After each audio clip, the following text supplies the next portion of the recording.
Professor Agarwal, Mr. Dave, my dear professors and students, I am extremely happy to be with you today.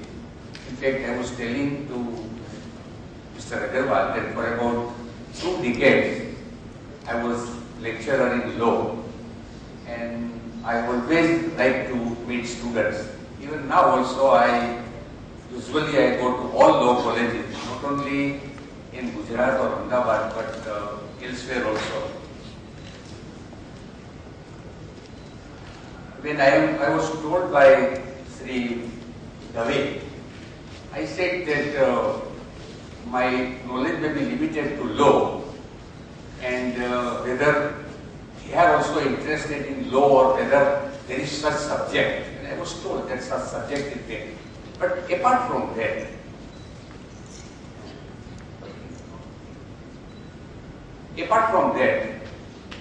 even as citizens of India also, you must know something about law. Now I will tell you that according to the traditional theory, there are 3 organs of a state: legislature, executive and judiciary. The function of legislature is to enact law, is to make law. Function of executive is to administer law, and function of judiciary is to interpret the law. In separation of powers theory, where such, say, separation is accepted in principle and put in practice, namely United States of America, there is watertight compartment. But even where there is no watertight compartment, it is said that function of legislature and judiciary are different in the sense that one will make law, another will interpret the law. And that is why sometimes even Alice in Wonderland is quoted, wherein it is stated that I make the law, or I will use the word, and I will also say what it means. In India, in America, or even in England or America, it cannot be said. You can use the word, you can say what the law is according to you, but ultimately interpretation is always with the judiciary. We are having a written constitution. Constitution also says about legislature, executive and judiciary. And there is independent judiciary, which is very important, and the important subject is also which I was told. We are having the final court of the country in the Supreme Court, and fortunately I had also worked there for quite some time.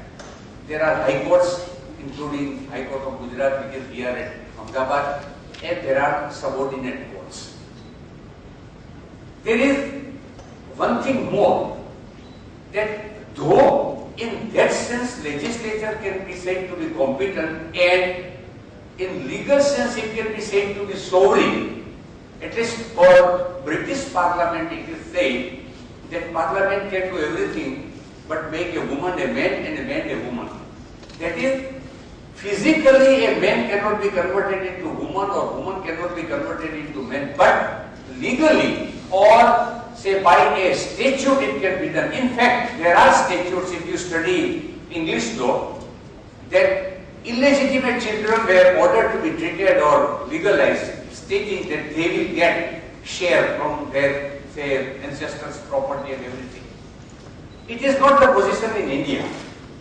In India, there is power of judicial review.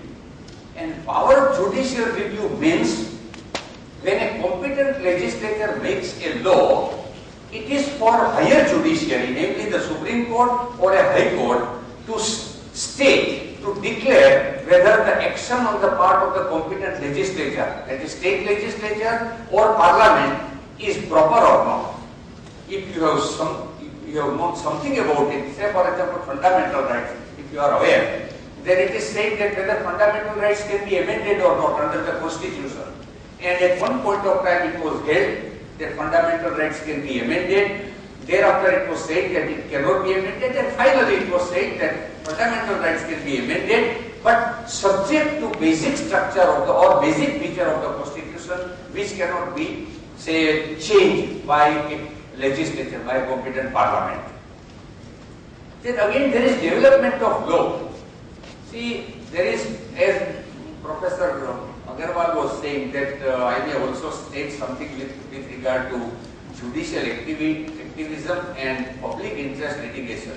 If you are aware something about public interest litigation, normally the principle is that whenever a person goes to a court of law, he must convince the court, he must satisfy the court that I am an aggrieved party, I am person aggrieved, I have something against a particular authority, against a particular action, and for ventilation of that grievance or for that purpose, I have come to a court of law. Now sometimes it may not be possible. This was in fact the earlier view, even in India. But then what happened in England in one case, that a pornographic film was shown on TV. A professor who was staying with not only with his wife but with his mother, with his daughter, he saw the movie on TV and he said that this cannot be tolerated. So he went to a court of law and said that this must be banned, this must be prohibited. The question before the court was whether he can come to a court of law, whether he can file a petition, whether he has locus standi. Locus standi means a person has right to stand or not. In American law it is known as standing. If a person has no right to approach the court, if a person has no right to make any grievance, then the court will not enter into merits of the matter at all. The court says at the threshold, no, doors of courts are not open to you, you go away. The court said that no, it should not be done. And if you have heard a name about Lord Denning, again a 20th century say great judge, he said that no, I will not say that you have no locus standi and on that ground I will dismiss the petition. He said that if this professor has no locus standi, then nobody has locus standi, because then everybody will say that all right, what personal loss will be imposed to you. In fact, I will tell you that when I was in Gujarat High Court, a similar case had come in my court also. Since the matter is over now, otherwise generally judges, even retired judges also, though I am retired, but retired judges also do not enter into a question where the matter is sub judice. A picture was shown, in fact it was shown in Ravi Shankar Art Gallery, wherein it was stated that illicit relations with Monica or some name and President of America, Clinton, at that time, you must be probably aware that something had happened at that point of time. And picture was shown. Then it was shown in Times of India also, and a petition was filed, a letter was addressed to the then Chief Justice that this must be taken in public interest litigation, and appropriate order was passed and it was placed before us. And then the question was whether such a picture should be shown on this Ravi Shankar Art Gallery or Art Gallery, and again in a newspaper. And we made a distinction between the two. We said that so far as art gallery is concerned, then the persons who visit there, who go there, has a special eye. They can appreciate the art behind it.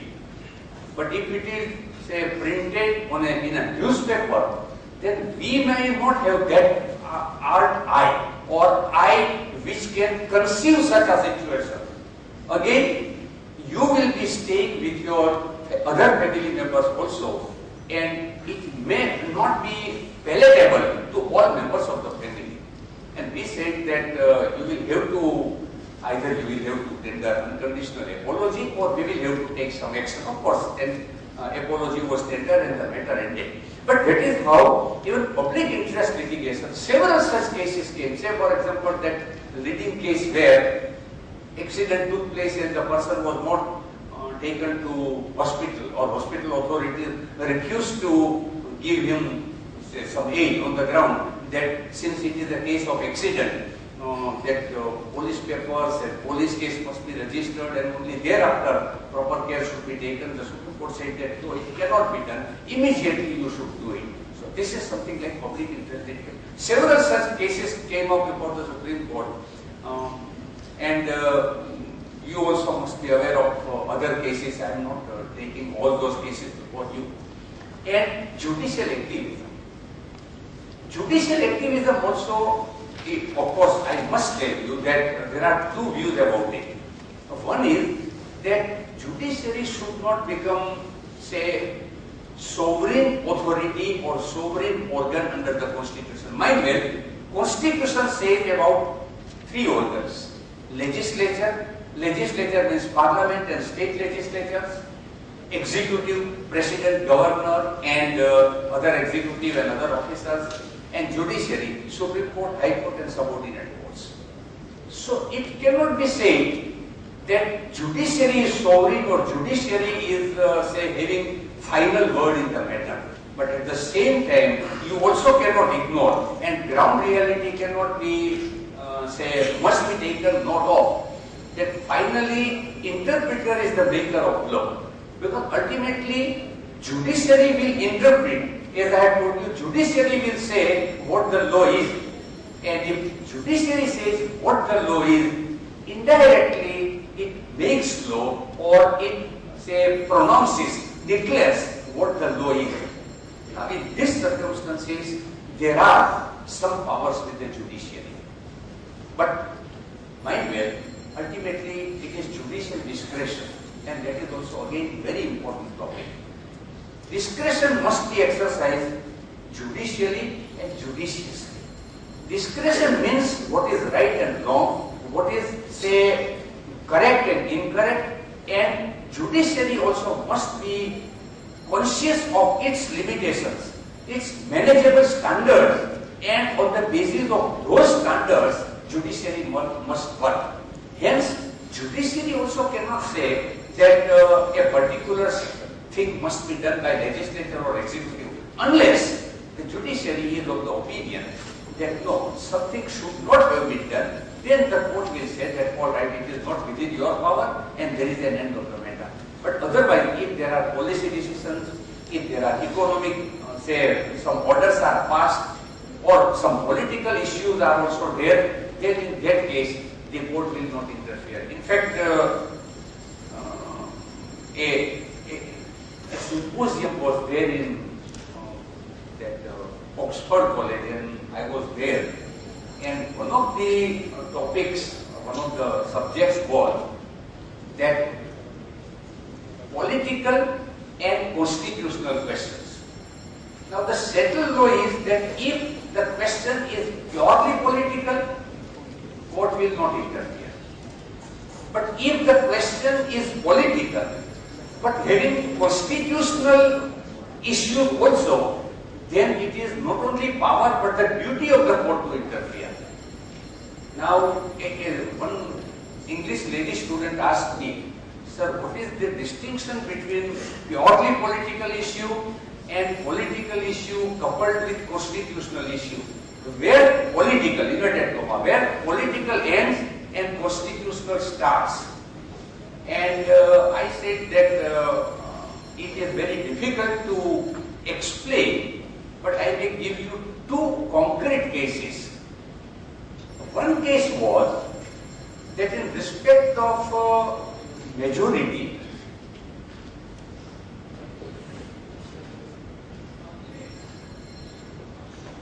when a particular ministry, chief minister was not having majority, that was the allegation of the opposition. Chief minister was not having majority, and he was therefore asked to prove his majority, and majority is generally proved in the house, on floor. So governor at that point of time said that you must prove your majority in house, and I am granting you a particular time, say for example 10 or 15 days. Now a petition was filed in the Supreme Court stating that this is too long a period and there may be horse trading. Probably you may be aware, horse trading is something like that. If the person is not in your party or will vote for you, you may settle account with him, whatever, by paying amount or by doing something, inducement or coercion, whatever you may say. The Supreme Court was convinced. I am not saying whether it is right or wrong.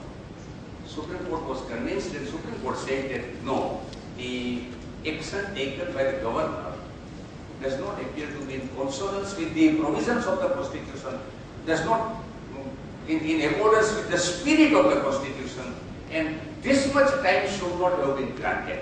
And the court said that you must prove within a particular period, little less than the period which was granted by governor.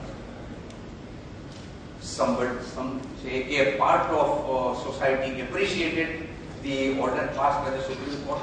The other part said that no. Can it not be said that there is interference with the discretion which is granted under the Constitution on the governor? There may be two opinions about it. Take another illustration. Younger generation, if you have studied some political science or politics, then you must be aware that in 1975, the election of the then Prime Minister was set aside by High Court of Allahabad. She filed appeal in the Supreme Court.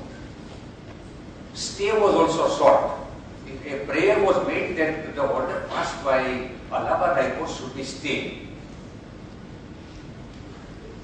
Full stay was not granted, and the court passed, the vacation judge passed the order that she can attend Parliament, she can participate also, but she cannot work or exercise right to vote as Prime Minister of India, which resulted in dissatisfaction on the part of the appellant.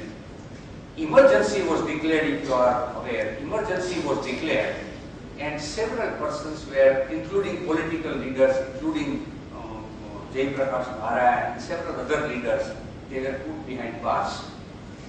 Ultimately, it continued for some time. Fresh elections came in 1977.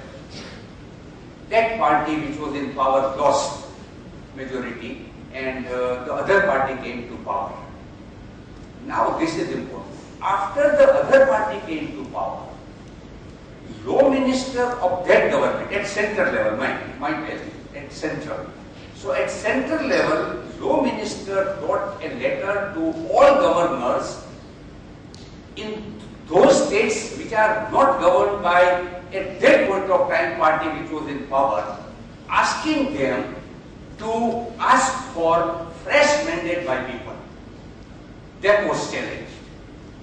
Several petitions came, and ultimately later went up to the Supreme Court. And Supreme Court said that this can be done, this is a policy decision, and in any case it is political decision, and we will not interfere. Now, I am not expressing any opinion, but one may say that how this is purely a political question. It is also a constitutional question. Constitutional question in the sense that if party at central level belongs to a particular party, it may be that in state it may be different. And if you are aware, there is something like federal government and unitary government. In federal government, the position may be that at central level there may be one party, at state level there may be another party. Sometimes it also happens in the state itself that at corporation level or district and taluka level there may be one party, and at central level or at the state level it may be another party. And why it cannot be said that it is not a question relating to constitutional issue also? It can be said, but that is how it was said. But the discretion must be exercised properly. So, my reply to the lady was that it is very difficult to define.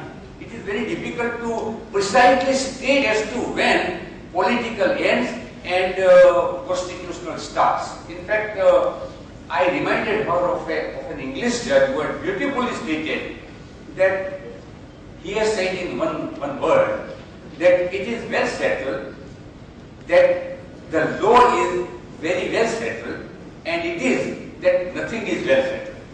Virtually saying that nothing is well settled. If the conscience of the court is satisfied that it requires consideration, then in that case the court will interfere.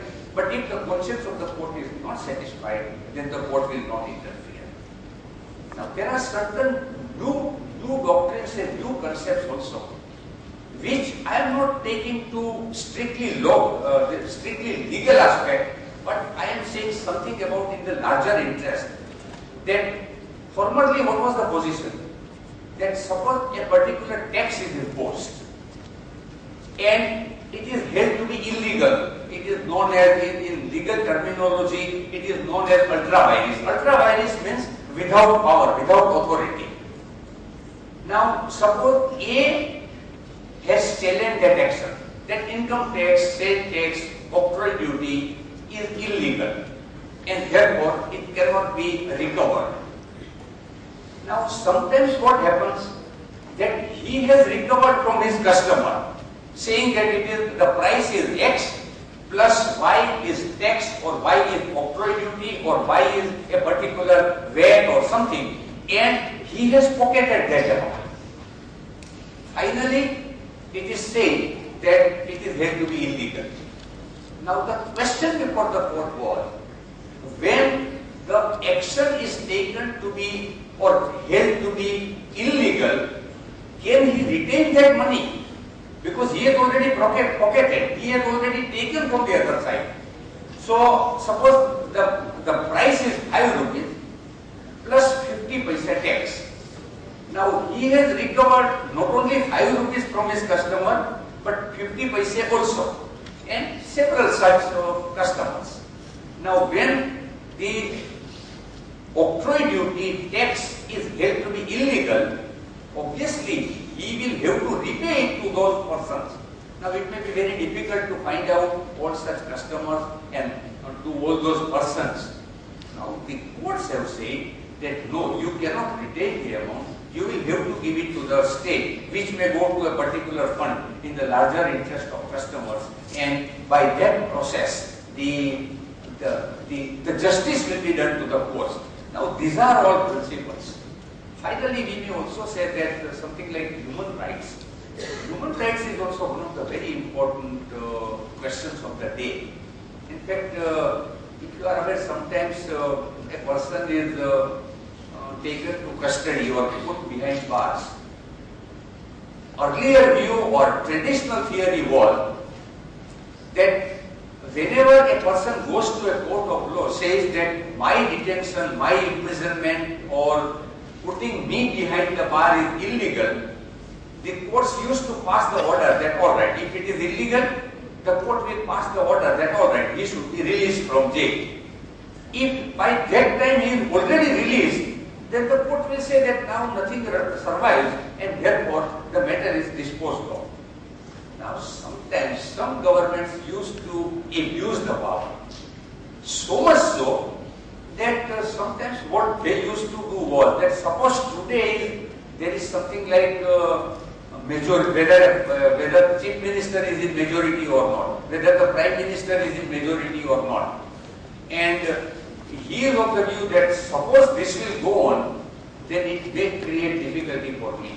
So what easy way out was that all right, some opposition leaders or some opposition members put them behind the bars under some, say, ground or the other, let that test be over, I will prove my majority, and after 3-4 days, because it is, suppose it is tomorrow, after 3-4 days they will be released from jail. When such matters came before the court, the courts have said that then in that case something must be done. And Supreme Court in some cases awarded compensation to such persons or police atrocities. If police atrocities are there, in fact one student when he was taken to custody and thereafter he was not found at all, the court said that it is the duty of the police, it is your duty to find out, and if you are unable to find out, then we will pass, obviously, if a person is killed or something, then obviously nothing can be done. But then we will pay heavy compensation or order heavy damages so far as government is concerned. So this is how the law has developed. So judicial discretion, judicial activism, of course there may be, as I have told you, there may be two opinions about it, but that is how the law has developed. And several such cases came before the Supreme Court. And even at present also, several cases are there. Professor Agarwal has also said about some cases, and I said that so far as pending cases or sub judice cases are concerned, I will not discuss them, but that is how the law has developed. And as I had told you, as apart from say enlightenment, say in a particular branch of law, management or any other branch, even as citizens of India, you must know fundamental principles of this constitutional principles, constitution and other statutory provisions. Thank you very much.